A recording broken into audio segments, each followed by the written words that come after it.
The 5 members of the town council serve as the legislative and executive body for the town of Avon.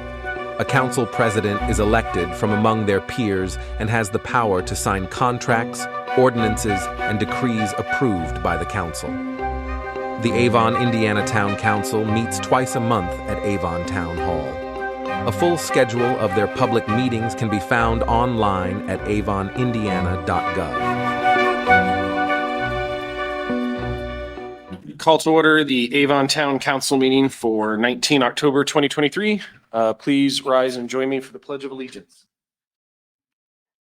I pledge allegiance to the flag of the United States of America and to the republic for which it stands, one nation, under God, indivisible, with liberty and justice for all.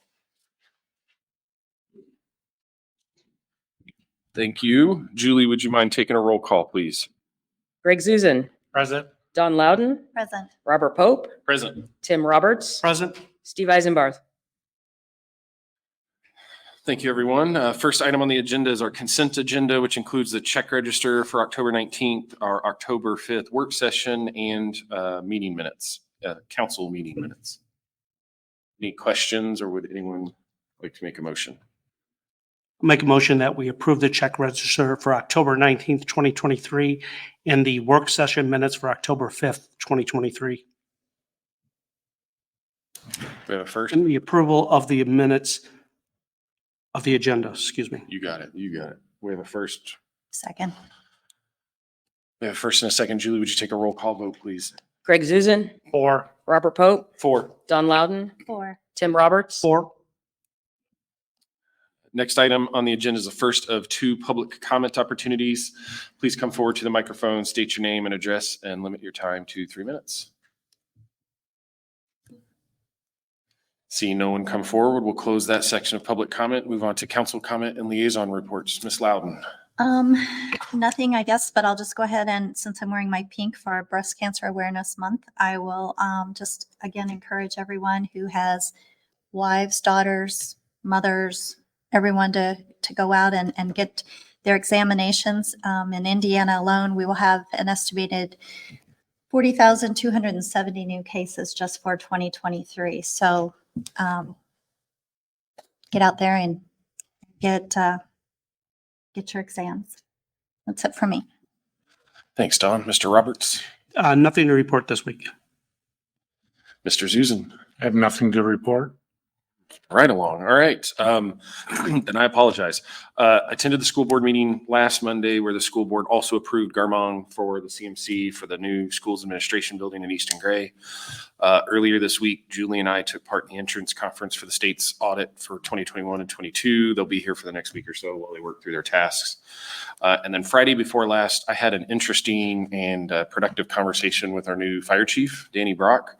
I would encourage each of you to reach out and meet with him, given your time to just get to know him better. I think you will be pleasantly surprised at his direction for the community's fire and medic services.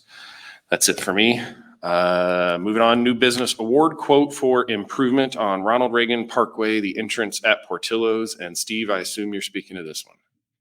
Yes, so this is where the opening in the center median used to be and still is, but it's blocked off with barricades and barrels right now. Finally, we were able to get a quote that's acceptable price-wise, down over $150,000 less than what we had gotten previously. I changed the design a little bit. That helped it, I guess. But we're going to do the maintenance of traffic ourselves, and so we're doing some things to help with that price. So this price here, we feel comfortable with. They're going to get started on Monday if I get the maintenance of traffic out tomorrow, and then hopefully it'll be done within 2 weeks. Is this a company that we've used before? Or Oh, we use, people yeah. have used? Yes, so it's Holsnick Enterprises, and Tom's worked for the town since the town got started, so yeah. This is that intersection where we've had some fatalities, is that correct? I know of one fatality. I know one where there's a lost limb, and I know of a lot of fender benders there, yes. I think this bid looks a lot better than the last ones that were presented to us. Any further questions? Would anyone like to make a motion? I'll make a motion that we approve the award quote for the improvement on Ronald Reagan Parkway and entrance at Portillo's as presented. I'll second. We have a first and a second. Julie, would you mind taking a roll call vote, please? Tim Roberts, 4. Robert Pope, 4. Don Loudon, Or, Greg Zuzen. 4. Moving right along. Next item on the agenda, introduction of zoning amendment 23-04 Avon Christian Church subdivision. I see Bill's hanging out back there. I assume you're not presenting this one then, Bill? All right. If I may ask the petitioner to come forward. Please state your name and address for the record. My name is Chris Barnett. I am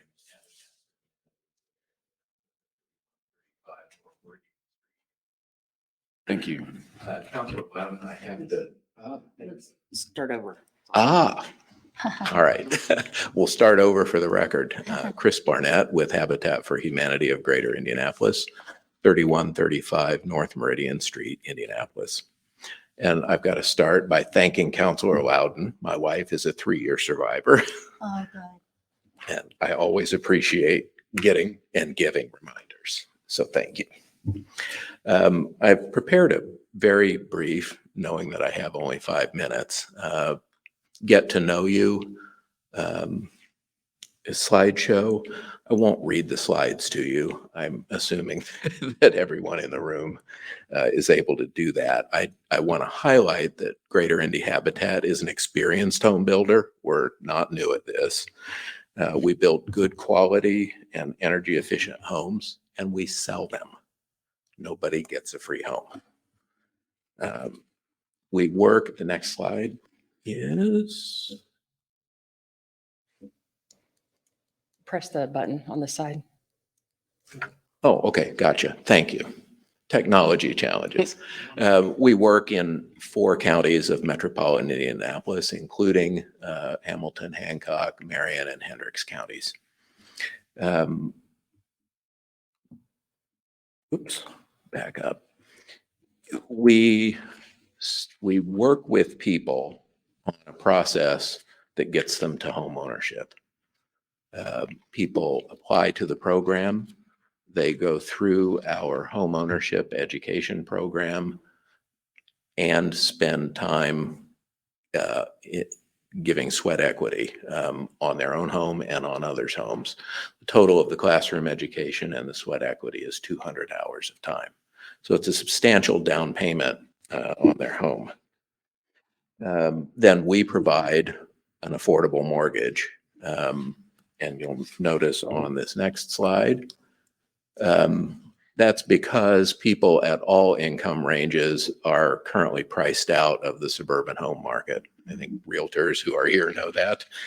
And, this illustrates an affordability gap. I'm old enough to look at $174,000 and think that that's an expensive house. And it really isn't. When I checked the listings this week, the lowest price house listed in Avon, new or used, was $240,000. So it's priced out of the range of someone with below median income.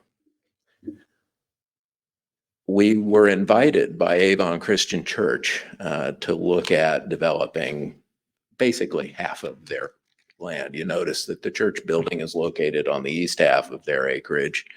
And we have come up with a preliminary subdivision plan to try and put a cul-de-sac.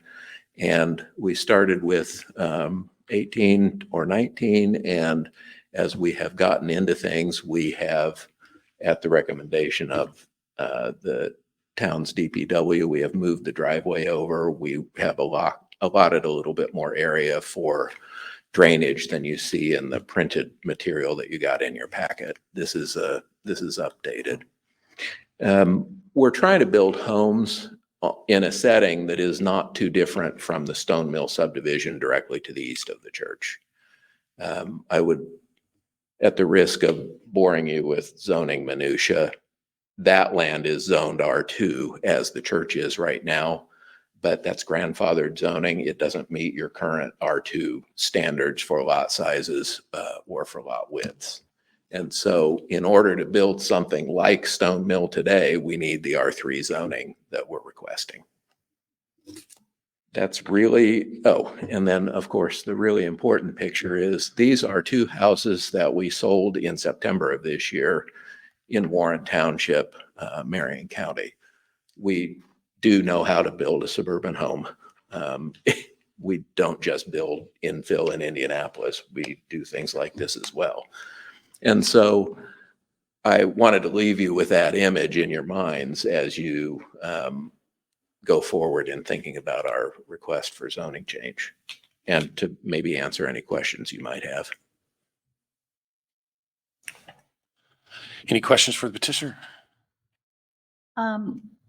I'm looking at these and I don't think that they meet our current UDO standards. So when you build in communities that have different UDO baselines, do you build to those standards as well? We can and will.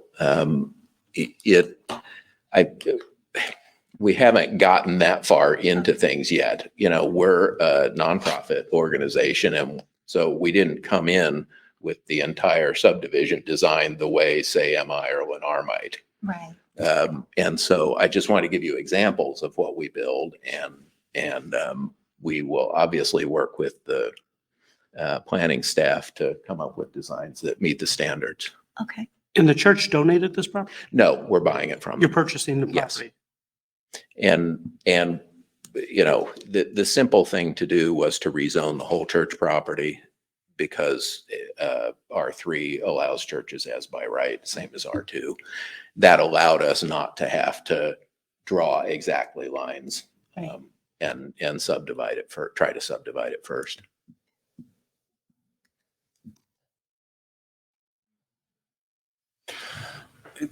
This is going to include a road cut on the 100 South Yes. directly.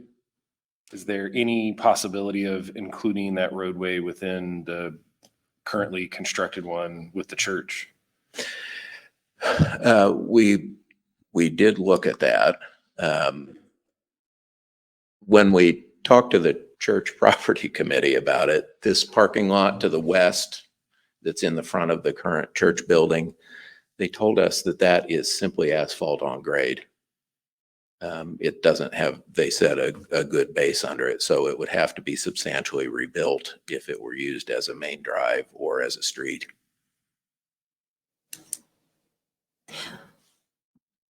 So I'd be curious then, do you think that the church might be willing to close their entrance and then use your road as their entrance to their parking? Part of why this is conceptual is because we are having that discussion with the church now. Okay. Whether they want two entrances or one entrance or no side entrance is the discussion we're having with them.